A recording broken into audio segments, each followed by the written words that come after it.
this video, I'm going to place some weird objects that aren't usually found in regular levels in a regular level in New Super Mario Bros Wii. If you're not really sure what I mean by these weird objects, I'm talking about the objects you can find within stages that aren't actual levels, such as the toad houses and enemy ambushes. Let's start off with the cannon from the 1-up minigame. We can hop into it just as usual and use the Wii remote to tilt it, but if we fire Mario out of it, yeah, he's not coming back, is he?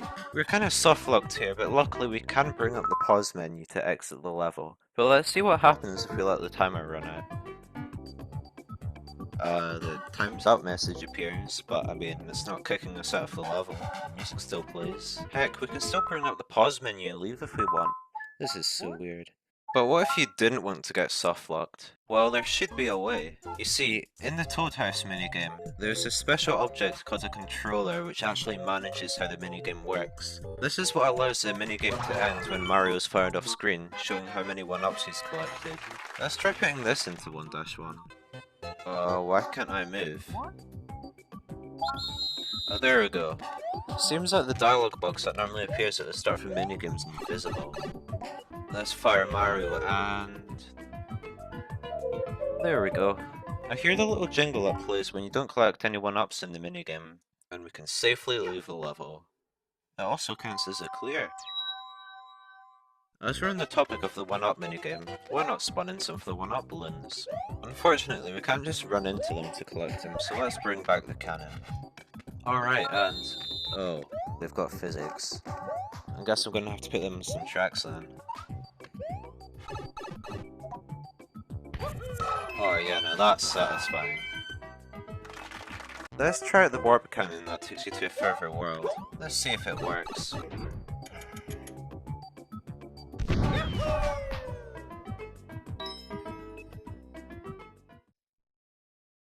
Well, it's a bit disappointing. It just counts as beating the level. I guess that warping to different worlds is level specific rather than being connected to the cannon object. And no, it doesn't show up on the world map. I wonder how the power-up panels work and... oh, we crashed the game. Hooray! Maybe they have to be on a fence. Well, it doesn't crash the game anymore, but we can't interact with them. Looks like we're going to have to place another controller object to get this to work. And now I can't move. And no, I can't just press a button to skip the invisible dialogue box like last time. Maybe I don't have enough panels. There we go, now I can bypass it. I literally just pasted the power-up panels minigame from the normal Toad House here. And it can just play as normal. The little ending screen is invisible. You can actually change the properties of the panels. Here I've changed them all to the penguin suit, because why not? This is absolutely ridiculous. And yes, we did actually earn all those penguin suits, as you can see here. Oh look, it's Toad, our good old friend.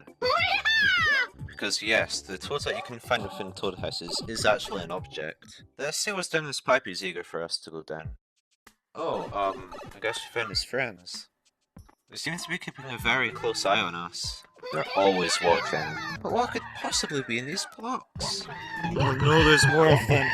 Except the blocks have stopped producing them.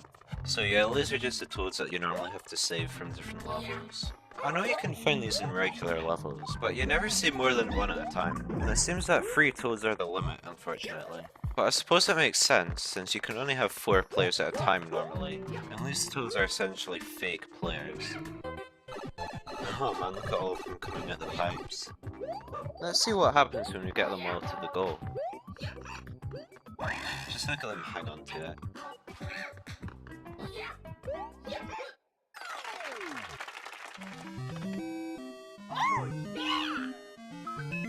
Oh nice, we're getting 9 1-ups. Let's see how the toad balloons from the enemy ambushes work. Except they are not appearing. Looks like it's controller time again. There we go, now they're spawned in.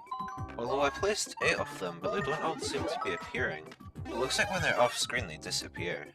Let's put them all close together. There we have it.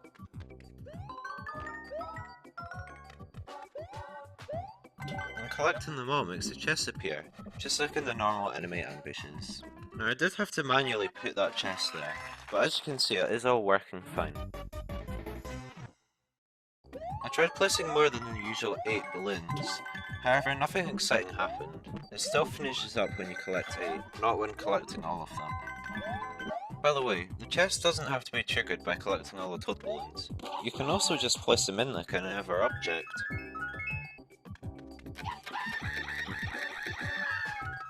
Truly a sight to behold. It doesn't just have to be Toad inside. You can make them contain pretty much any power-up in the game. Opening them still counts as beating the level, and the items you just collected do indeed go into your inventory, just like with the panels earlier.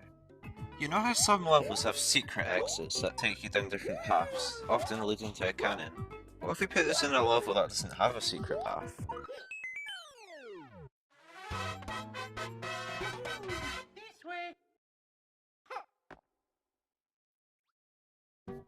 Well, we've beaten the level, but it doesn't go onwards.